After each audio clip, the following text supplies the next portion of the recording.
Olá, concurseiro, concurseira, mais uma prova atualidades, esse é o de número 66.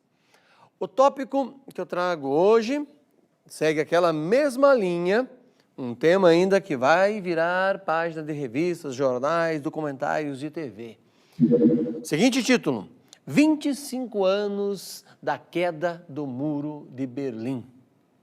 Isso mesmo, 2014 comemorar-se-á um quarto de século da queda do Muro de Berlim. E essa notícia que a gente começa a discutir hoje, que eu trago hoje, para que vocês comecem a refletir sobre este tema. Importantíssimo para o mundo este tema, importantíssimo para o Brasil. Deixa eu colocar essa caneta aqui, senão vou acabar derrubando. Veja só. O que vai acontecer aqui? Nós precisamos ficar bem atento a esse tema, porque ao longo do ano ele vai ser debatido, ele vai para os jornais e revistas, como eu falei. Existem inúmeros dados sobre este fato, ok? Então, 9/11/2014, o mundo vai comemorar um quarto de século da queda do Muro de Berlim, ou o Muro da Vergonha, como também era conhecido. Por que foi importante a queda do Muro de Berlim? Isso você deve se perguntar. Não adianta só entender que caiu tal dia, assim por diante. Mas o que aconteceu? Que mudanças se propagaram por todo o mundo a partir deste fato? Bom, vamos lá. Esse dia foi um marco para a reconfiguração, a remodelagem do mapa do mundo. Mas não é só uma questão cartográfica. Entenda que o mundo passou a ter uma outra configuração política, social, uma nova interpretação. Outro ponto. A partir da queda do Muro de Berlim, a Alemanha será reunificada, se transformará novamente em uma. Mais um ponto: a queda do Muro de Berlim é um marco para o fim da Guerra Fria, que aterrorizou as pessoas do planeta, que inspirou os filmes, livros e ainda até hoje gera documentários, gera imagens, fantasias, questões políticas, econômicas, em toda ordem. A Guerra Fria vem povoando o nosso imaginário. Esse ano você vai ver, sem dúvida, vou reafirmar isso, até a prova atualidade vai ser repetido depois em cima disso. Matérias especiais sobre esse tema, em jornais, revistas e TV, sem dúvida. Mas se você já começou a pensar agora sobre isso, quando esses fatos vierem à tona, você já está atento a ele, ok? Então, tome nota sobre alguns dados em relação ao Muro de Berlim. Veja só, esta obra é resultado da incapacidade humana de resolver os seus problemas via diplomática. É uma lógica. Não conseguiu-se resolver os problemas via diplomática, então foi necessário construir um muro para separar. Quando começou a construção do muro? Olha que interessante. 13 de agosto de 61 é a sua construção, o início, ok? Pelo menos oficialmente dá-se essa ideia. Portanto, 2014 faz 53 anos do início da construção, mas nós estamos discutindo aqui a sua derrubada. Ele dividiu um país em dois, mas ao mesmo tempo era o símbolo da Guerra Fria, da separação entre comunistas e capitalistas, ou duas ideologias econômicas, dois sistemas econômicos que governou o mundo por um bom tempo aí. Então, interessante que você marque esse fato. Olha só, durante a sua construção, o muro não respeitou ruas, edifícios e automaticamente separou famílias. por décadas aí, separou famílias, amigos, que ficaram separados porque alguém decidiu que assim deveria ser. Por que ele foi construído? Essa pergunta você deve se fazer, ok? Por que construíram o Muro de Berlim? Eu montei um mapa para a gente começar a entender esse procedimento que geralmente fica de lado. E vamos imaginar que a banca que trabalha com atualidades notou que esse tema se propagou por jornais e revistas como vai, não é possível isso não vir à tona, ok? Notou que isso estava nos jornais, revistas, documentários e resolveu transformar isso numa pergunta. E os motivos são vários, mas não sei se eu vou conseguir matar todos aqui. Aliás, é impossível eu trabalhar com todos aqui, mas os principais. Esse mapa nos ajuda a entender. Me acompanhem lá. Olha só, o mapinha que eu montei para você aí. Só entenda uma coisa, quando termina a Primeira Guerra, ou melhor, a Segunda Guerra, a Primeira Guerra a gente já trabalhou. Quando termina a Segunda Guerra, a Alemanha, esse mapa é da Alemanha, certo? A Alemanha foi dividida. Uma porção que os Estados Unidos dominou, outra porção que a França dominou, está aqui, né, da França, outra porção que a Inglaterra dominou e outra porção que a então União das Repúblicas Socialistas Soviéticas, ok, a URSS, também teve domínio. Ó, esse é o mapa da Alemanha. Agora veja que interessante, normalmente a gente não presta atenção, Berlim está bem aqui, ó. Esse pontinho aqui é Berlim, tá certo? Pensa comigo uma coisa, por que a Alemanha foi dividida como você viu no mapa? Esse era um acordo entre os países, Estados Unidos, União Soviética, Inglaterra, França, que eram os principais que se articularam contra Hitler, contra a Itália e contra o Japão. Eles tinham um acordo já, sabia-se que a guerra terminaria. E quem dominasse a Alemanha por primeiro, porque quem domina por primeiro, em tese, é o que vence a guerra. A gente sabe que os russos são os primeiros a entrar em Berlim, tanto é que Hitler se mata logo em seguida. Mas é uma das teorias, alguns contestam, mas o oficial é esse. O acordo era, quem chegasse primeiro então em Berlim, quem dominasse Hitler ou acontecesse o que viesse, ele se matasse, viesse a acontecer, ele se matasse como aconteceu, iria compartilhar o território alemão. Por isso que você o vê dividido como está aí no mapa, veja lá. Então isso aqui foi um acordo antes da guerra, e seria dividido entre as potências que já estavam se organizando, ou as que mais gastaram, principalmente as que mais contribuíram com vidas. Muito bem, fizeram essa divisão, só que Berlim era um ponto estratégico. Tudo aqui ficou para a União Soviética, mas Berlim era estratégico. Automaticamente dividiu-se Berlim em dois. Se você notar aqui, eu tenho uma porção em vermelho e uma porção em verde. Ali era a divisão de Berlim entre capitalistas e comunistas. Muito bem, olha só. Aqui existiam estradas de ferro, né? Também rodovias que ligavam Berlim a todo o restante da Alemanha. O que aconteceu? Os soviéticos resolveram fazer o bloqueio de Berlim. Bloquearam a cidade, impedindo que ela fosse atingida, que se chegasse a ela por via terrestre, pelas estradas de ferro e pelas rodovias. Por quê? Era uma forma deles conseguirem Berlim inteira para eles. Tentou-se fazer isso.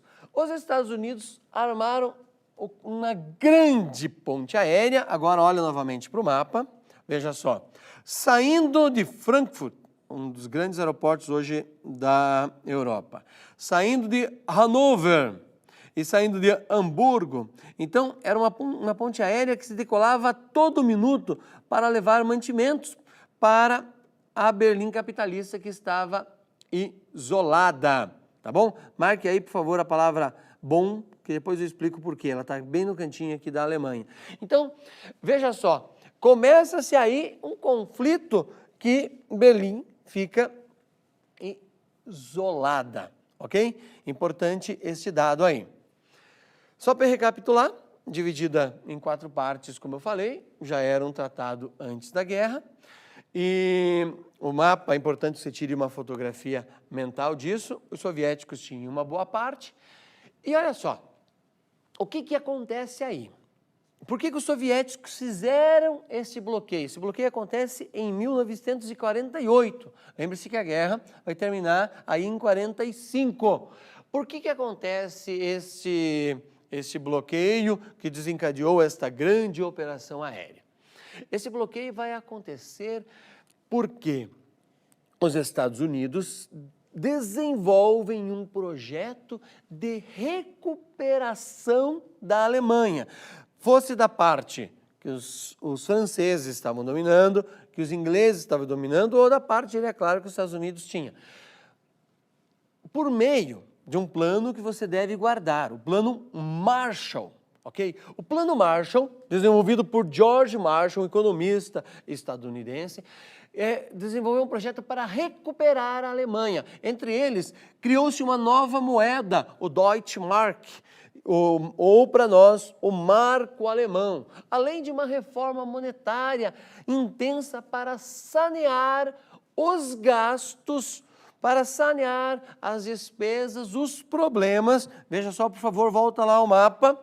Da onde? Da Alemanha, vou colocar aqui a linha, da Alemanha do Oeste, e aqui era a Alemanha do Leste, ou Alemanha comunista e Alemanha capitalista. Então, toda esta Alemanha aqui ficou sobre o projeto do Plano Marshall. Vou colocar um M bem grande aqui. George Marshall, que é o homem, o economista, que fez o projeto para recuperar. É claro que então, a União Soviética não gostou nada disso e promoveu o bloqueio para tentar se opor a esse Plano Marshall, que mandou, entenda, Plano Marshall como um projeto que mandou muito dinheiro para recuperar a Alemanha.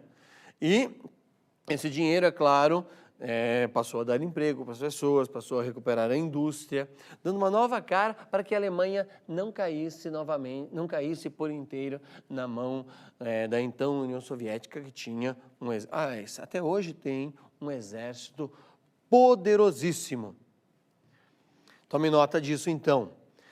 Esse bloqueio, esse conflito entre capitalismo e comunismo gera a chamada crise berlinense, que foi justamente o bloqueio por terra, como você viu no mapa, impedindo a chegada de caminhões e trens que abastecessem a parte oeste da cidade de Berlim, ou a parte oeste da Berlim capitalista. Veja só, concurseiro, concurseira, esta ponte aérea aí, esse bloqueio, só foi encerrado em 12 de maio de 49. Imagine o gasto durante esse período para manter essa ponte aérea aí, para abastecer a cidade. Na sequência desse processo, foi proclamada ou foi criada a RFA, ou seja, Alemanha Federal Ocidental, que é conhecida como para nós, como a Alemanha capitalista. Lembre-se que Ocidente pode ser traduzido também por Oeste. Vale a pena ficar atento a esse dado aí, porque às vezes essa palavra passa despercebida, a gente acaba errando. A capital do novo país passou a ser Bonn. Volta lá no mapa, por favor. Lembra que eu chamei a tua atenção? Ó, aqui passou a ser a capital da Alemanha Ocidental, ou a Alemanha do Oeste, porque Oriental é a Alemanha do Leste, tá bom? Então, Bonn, aqui é a capital, e daí a Berlim capitalista. A Berlim capitalista não é mais a capital, e só a Berlim comunista que vai ser a capital da Alemanha comunista. Então, tudo que você viu aí no mapa, os aviões, a questão das rotas aéreas, tem o seguinte nome: bloqueio, ou melhor, crise berlinense, ok? Crise berlinense que seguiu a partir desse bloqueio que a União Soviética impediu a chegada de caminhões e trens à cidade de Berlim. Por isso, o mapa mostra essa ponte aérea, que foi um gasto enorme para os Estados Unidos. Esse bloqueio só vai ser encerrado em 12 de maio de 49. É um longo tempo aí para você manter aviões durante o dia inteiro e à noite também, em alguns casos, minuto a minuto, subindo e descendo para levar mantimentos, já que não seguia de trem. E os Estados Unidos precisavam manter essa parte de Berlim ao lado do chamado capitalismo. Concurseiro, concurseira. Na sequência, foi proclamada ou criada, ok, a RFA, ou Alemanha Federal Ocidental, ou Alemanha do Oeste. Lembre que ocidental pode ser chamada de Oeste também. A Alemanha capitalista. A Alemanha capitalista passou a ter como capital a cidade de Bonn, porque antes existia Berlim como capital de toda a Alemanha. Veja no mapa lá. Já que Berlim, mesmo separada, dividida em duas, mesmo tendo aqui essa parte em verde aqui, que agora eu cobri de vermelho, esse ponto aqui sendo capitalista, não tinha sentido geograficamente manter a capital aqui. O que aconteceu? Eles transportaram a capital, do ponto de vista administrativo, para a cidade de Bonn. Então, Bonn ficou como capital da Alemanha do Oeste, tá bom? Ok? Olha só, na sequência, depois da criação da Alemanha capitalista, foi criada a RDA, ou a Alemanha Oriental, a Alemanha comunista, né, que por longos anos ficou sobre o domínio do governo soviético e que percebeu, segundo a sua noção de administração, que deveria construir um muro separando as duas Berlins. Isso, então, tem início no dia 13 de agosto de 1961, dá-se início à construção do Muro de Berlim, provando, como disse anteriormente, a incapacidade de resolver os problemas por via diplomática. Lembre-se que até o ano de 1961, os cidadãos berlinenses poderiam passar de um lado para o outro do muro sem nenhum impedimento. Mas a partir dessa data, eles vão se separar por quase 30 anos. Famílias e amigos não podem se ver, eram impedidos ali nos postos de controle. Para vigiar este muro, havia em torno de 300 torres, soldados preparados, com ordens para atirar se alguém tentasse ultrapassar. Veja comigo essa imagem, essa fotografia aqui que eu separei. Eu mesmo fiz essa foto. Aqui, como é que eu sei que eu estou no lado aqui capitalista e do outro lado aqui o chamado comunista? Deixa eu limpar aqui lado comunista e aqui o capitalista. Como é que eu sei disso? Veja só. O lado capitalista a gente percebe facilmente pelos desenhos que existem no muro, por ele estar pichado. No lado capitalista era possível você desenhar, escrever frases, era um grande painel a céu aberto na cidade de Berlim. Inclusive, a gente brincava de passar para o lado comunista e de voltar para o lado capitalista. Esse muro aqui era muito alto, você dá para ver aqui facilmente que não era uma coisa simples de você subir, sabendo que tinha postos de controle. Logo aqui na sequência tem um rio, no inverno impossível de atravessá-lo a nado, muito gelado, alguns tentaram com barcos atravessar, com submarino. Foi feito um monte de engenhocas para superar isso que você está observando aqui, a construção desse muro que separou um país, separou pessoas, não só uma cidade, né? Agora, como é que o muro caiu? Existem inúmeras ideias em relação a isso, inúmeras teses que se construiu ao longo do tempo. Mas uma delas, que é muito aceita, é o fato de existir um erro de comunicação entre o governo e a imprensa que este mesmo governo controlava. Veja só, o governo tinha feito uma determinada reunião dizendo, olha, vamos liberar a passagem de todas as pessoas de Berlim para o lado capitalista. O governo chegou pensou isso e falou, vamos liberar a saída das pessoas para o outro lado. Ok. E mandou divulgar essa informação que eles iam liberar. Tudo bem. Mas não disse para o redator a partir de quando, que isso era um estudo, que isso era um projeto. O redator do telejornal falou, o governo decidiu liberar a passagem das pessoas para o lado capitalista. Fez essa divulgação. O que aconteceu? Todo mundo assistindo televisão foi para a rua. E os soldados que estavam desses mais de 300 postos de controle, estavam ali, ficaram abismados com aquele mar de pessoas chegando ao muro ali, de repente. Não tinha munição para impedir todo mundo de passar. O que aconteceu? As pessoas invadiram e foram embora, e o governo daí não podia mais voltar atrás, e o muro estava derrubado em 9/11/89, que ainda será discutido durante esse ano inteiro. Vale a pena ficar atento a isso, ok, concurseiro, concurseira?